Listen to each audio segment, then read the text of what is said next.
मैं शुक्रम सत्तानी कंप्यूटर विज्ञान व्याख्याता श्री रामगोपाल गौरविया आदर्श अध्याय 2 एरे के पार्ट 2 का अध्ययन आज हम कर रहे हैं। बहुआयामी एरे या दो आयामी एरे। बहुआयामी एरे को टू डायमेंशनल एरे के नाम से भी जाना जाता है। टू डायमेंशनल एरे या बहुआयामी एरे जो दो आयामी एरे है उनको हम परिभाषित करते हैं सबसे पहले कि बहुआयामी एरे क्या है। बहुआयामी एरे एक एरे का एरे एक बहुआयामी एरे कहलाता है। मतलब साधारण शब्दों में हम ये समझ सकते हैं कि जिसमें दो या दो से अधिक रो और कॉलमों का प्रयोग हो रहा है वो बहुआयामी एरे के नाम से जाना जाता है।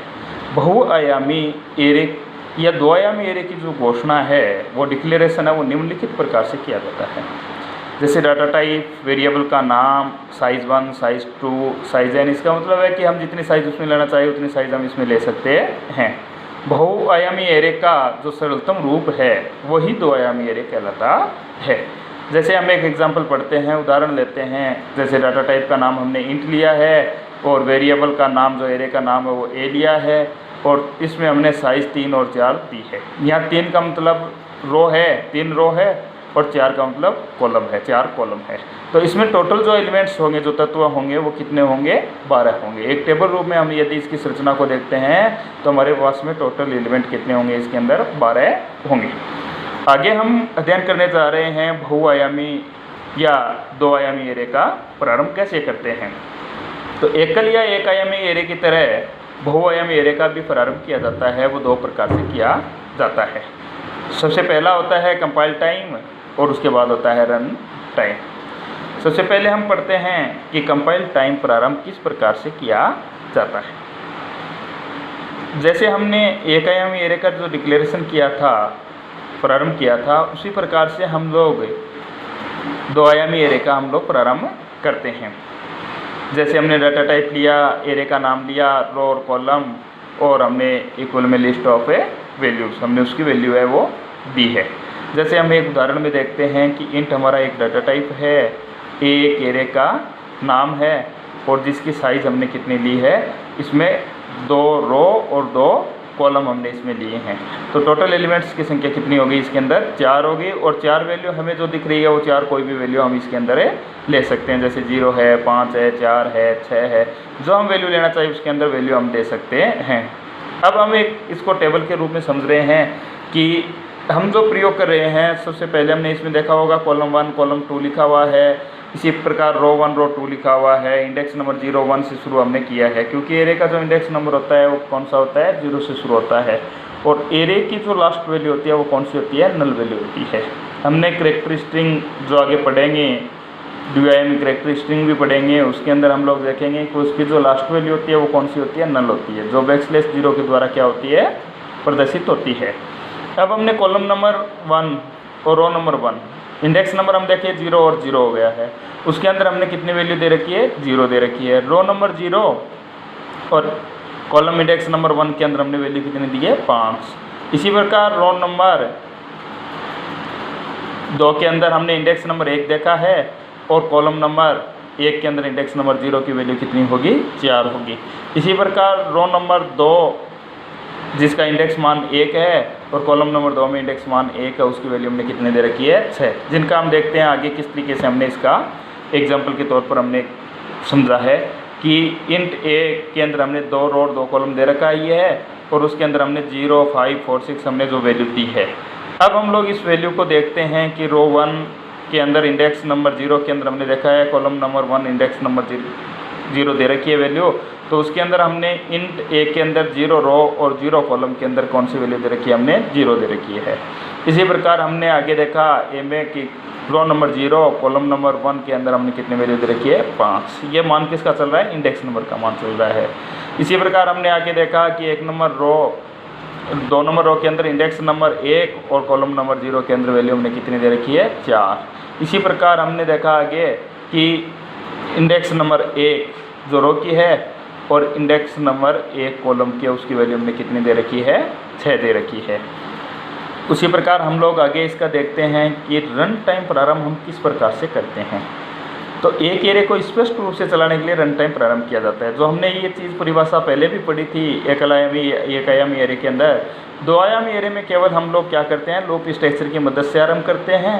तो दो लूप स्ट्रक्चर उपयोग में ली जाती है। कितने लूप स्ट्रक्चर उपयोग में ली जाती है? दो लूप स्ट्रक्चर उपयोग में ली जाती है। दो लूप स्ट्रक्चर क्यों ली जाती है इसके अंदर कि इसमें जो आउटर लूप होती है वो पंक्ति का मतलब रो के लिए हम प्रयोग में करते हैं। जो इनर लूप जो होता है वो कॉलम के लिए उपयोग में लिया जाता है। तो हम लोग इसको देखते हैं कि 4 के अंदर हमने जो लूप के अंदर आई का प्रयोग करवाया वो रो के लिए प्रयोग करवाया है हमने, और जो जे का प्रयोग करवाया वो कॉलम के लिए करवाया है। तो इंडेक्स नंबर हमने 0 से इसको शुरू करवाया वैल्यू को, और आई की वैल्यू हमने <3 तक दी है। मतलब <3 का मतलब क्या है, ये 2 तक वैल्यू इसकी चलेगी, और आई का मान 1 से क्या हो रहा है, इंक्रीमेंट हो रहा है। इसी प्रकार फॉर जे की इक्वल हमने 0 से शुरू करवाया है, और जे की वैल्यू <3 का मतलब इसका इंडेक्स नंबर 2 तक चलना है। जे का मान हमने 1 से इंक्रीमेंट करवाया है। और स्कैनअप हमें किस काम में लेते हैं, ये एक studio.h स्टैंडर्ड जो इनपुट आउटपुट की हेडर फाइल है उसके लिए हमने इनपुट के लिए स्कैनअप का प्रयोग करवाते हैं, और आउटपुट के लिए किसका प्रयोग करवाते हैं, प्रिंटअप का प्रयोग करवाते हैं। तो स्कैनअप एक इनपुट कथन है, और इनपुट हमने दिया है एरे के अंदर आई और जे। आई और जे का मतलब क्या हुआ, आई का मतलब रो और जे का मतलब है कॉलम की वैल्यू को इनपुट करवाना है, और एंड का चिन्ह इसलिए लेते हैं मान का एड्रेस ऑफ करवाया जाता है। अब हम लोग आगे समझना चाहेंगे कि दो आयामी जो एरे है उनको हम प्रोग्रामिंग के माध्यम से कैसे समझेंगे, इसका प्रोग्राम हम कैसे बनाएंगे। देखो इसका एकदम सरलतम रूप है। जैसे हमने कल या एक आयामी एरे के अंदर हमने प्रयोग किया था, केवल एक लूप का प्रयोग किया था, और हमने इसका मान है वो रन टाइम इनिशियलाइजेशन करवाया है। अब रन टाइम इनिशियलाइजेशन करवाया, उसमें हमने सबसे पहले देखो हैश इनक्लूड तो एक प्री प्रोसेसर डायरेक्टरी है, और प्री प्रोसेसर डायरेक्टरी का मतलब क्या होता है, पहले से बना हुआ एक तरीके से फोल्डर है जिसके अंदर studio.h हेडर फाइल के जितने भी फंक्शन है वो उसके अंदर मंडारित रहते हैं। उसके बाद हमने लिया है मेन फंक्शन जो प्रोग्राम का मेन भाग होता है। उसके बाद हम लोग इसको करेली ब्रैकेट से शुरू करवाते हैं। करेली ब्रैकेट से शुरू करवाने के बाद में हमने लिया है डाटा टाइप इंट, और इंट के बाद हमने एरिया का नाम जो वेरिएबल का नाम लिया वो ए लिया है, और जिसकी साइज़ हमने कितनी दी है, 3 और 3 रो और 3 कॉलम, मतलब टोटल वैल्यू इसमें कितनी होगी, 9। आई और जे, आई का मान हमने रो के लिए पढ़ाया है, और जे का मान किसके लिए पढ़ाया है, कॉलम के लिए। तो हमने फॉर लूप के अंदर आई इक्वल 0, आई <3, आई ++, मतलब 0 से वैल्यू शुरू होगी, आई का मान <3 मतलब 2 तक चलेगा, आई का मान 1 से इंक्रीमेंट होता रहेगा। ये तो वैल्यू है किसके लिए हो गया, ये रो के लिए चलेगा। ये आउटर है वो रो के लिए चलेगा। अब जो इनर लूप है, जो अंदर का लूप है वो किसके लिए चलता है, कॉलम के लिए चलता है। जैसे फॉर जे इक्वल 0, जे <3, जे ++। तो इसका मतलब क्या है कि ये जो वैल्यू चल रही है वो किसके लिए चल रही है, कॉलम के लिए चल रही है। कॉलम इंडेक्स नंबर 0 से शुरू हो रहा है, और लेस देन कहाँ तक चलेगा, 2 तक चलेगा। ये मतलब 3 तक चलेगा, तो मतलब कि कहाँ तक चलेगा, ये वैल्यू 2 तक चलेगा, और जे का मान 1 से क्या होता रहेगा, इंक्रीमेंट होता रहेगा। अब हमने आगे इसको इनपुट करवाया है स्कैनअप कथन का प्रयोग करके %d। %d का मतलब क्या हुआ, इसके अंदर है इंटीजर का संकेतांक दिया हमने कि इंटीजर वैल्यू इसमें भंडारित की जाएगी। हमने मान को एड्रेस ऑफ करवा दिया, आई और जे रो और कॉलम के मान को हमने इसमें इनपुट करवा दिया। अब हमने देखो प्रिंटफ है, पहले हमने क्या किया, इनर लूप को बंद कर दिया, अब हम आउटर लूप को बंद कर रहे हैं। इसका मतलब है बैकस्लैश n का मतलब है एक नई लाइन आना, नई पंक्ति के अंदर आना। तो हर एक वैल्यू प्रिंट होने के बाद में एक लाइन क्या होगी, नई प्रिंट होगी। इसके बाद हम लोग आगे देखते हैं कि अभी जो हमने लिया था वो इनपुट के लिए लिया था, अब हम जो प्रयोग करवा रहे हैं वो किसके लिए करवा रहे हैं, आउटपुट के लिए प्रयोग करवा रहे हैं। जैसे फॉर आई इक्वल 0, आई <3, आई ++। इसका मतलब क्या हुआ, वही रो के लिए वैल्यू हमने चलाई है। नीचे वाली जो फॉर जे इक्वल 0, जे <3, जे ++ जो हम वैल्यू चला रहे हैं वो किसके लिए चला रहे हैं, कॉलम के लिए वैल्यू चला रहे हैं।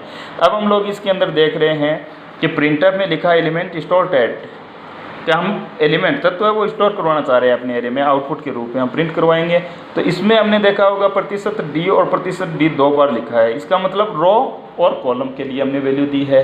अब हम इसके मान को प्रिंट करवा रहे हैं, वैल्यू को %d बराबर के अंदर। अब हमने आई और जे रो और कॉलम के वैल्यू को प्रिंट करवा दिया, और इसके बाद हमने इसकी जो वैल्यू दी है उस वैल्यू को क्या करवाना चाह रहे हैं, प्रिंट करवाना चाह रहे हैं। और प्रिंटफ में बैकस्लैश n का मतलब हुआ एक नई लाइन के अंदर मान है वो इसका प्रिंट होगा। अब हम लोग जैसे ही इस प्रोग्राम को टाइप करने के बाद जब कंपाइल करवाएंगे उसके बाद हम रन करवाएंगे, तो रन करवाने के बाद हमारे से सबसे पहले ये क्या चीज़ पूछेगा, आउटपुट के अंदर वैल्यू पूछेगा। कितनी वैल्यू पूछेगा इसके अंदर, 9 वैल्यू हम लोग इसमें इनपुट करवाएंगे। जैसे हमने दिया है 1 2 3, वो जो प्रिंटफ बैकस्लैश n लिखा हुआ था इसका मतलब था एक नई लाइन आ जाए, और उसके बाद हमने मान लिख दिया 4 5 6, और उसके बाद फिर एक नई लाइन आएगी, हमने वैल्यू लिख दी 7 8 9। तो टोटल वैल्यू कितनी लिखी है हमने, 9 लिखी है। तो एरे में मान जितना स्टोरेज हो रहा है 9 हो रहा है। तो 9 वैल्यू स्टोरेज होने के बाद हम लोग इसको क्या चाह रहे हैं, हम वैल्यू को प्रिंट करवाना चाह रहे हैं, आउटपुट में दे रहे हैं। वो तो हमने इनपुट दिया है, और इनपुट देने के बाद कंप्यूटर हमें जो प्रोसेस करने के बाद आउटपुट दे रहा है वो किस तरीके से दे रहा है। जैसे देखो इसमें एलिमेंट स्टोर्ड एट A0 0, इसकी वैल्यू हमने कितनी दी है 1। इसके बाद 0 और 1, मतलब 0 रो है और 1 नंबर कॉलम है, इसकी वैल्यू कितनी प्रिंट हो रही है 2। इस प्रकार से आगे वैल्यू जो हम देख रहे हैं वो कितनी वैल्यू प्रिंट हो रही है, 0 और 2 की 3 प्रिंट हो रही है।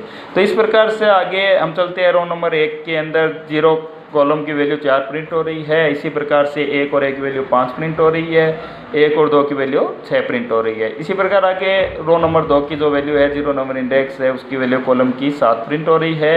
2 नंबर रो 1 नंबर कॉलम इंडेक्स की 8 वैल्यू प्रिंट हो रही है। 2 नंबर रो 2 नंबर कॉलम जो इंडेक्स नंबर है उसकी वैल्यू कितनी प्रिंट हो रही है, 9 प्रिंट हो रही है। तो इस प्रकार हम जो भी प्रोग्राम चाहते हैं वो प्रोग्राम बनाना चाहते हैं, प्रोग्राम बना सकते हैं। 2 आयामी एरे का प्रयोग करके या बहुआयामी एरे का प्रयोग करके हम जितनी वैल्यू इसमें इनपुट करवाना चाहते हैं उतनी वैल्यू इनपुट करवा सकते हैं।